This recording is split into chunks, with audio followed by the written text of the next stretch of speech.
Hi, let's talk about the conditional messaging feature in Outgrow. So with conditional messaging, you can show completely different and personalized results page to your customers based on their actual scores. For example, in this calculator, let's say I have my formula ready, which gives me this score out of 100.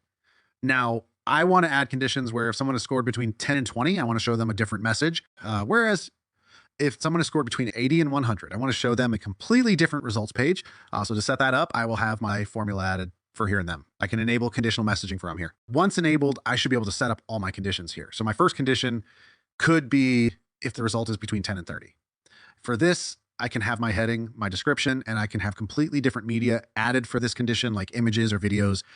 And then of course, I can have a completely separate CTRL. I can similarly create more conditions here. So for someone that scores between 80 and 100, they will now see a completely different heading, a different description, a different media, and a different call to action. So this is how you can create multiple conditions and show a completely different results page to a client based on their actual score. Sign up for a 7-day free Outgrow trial today. Thank you.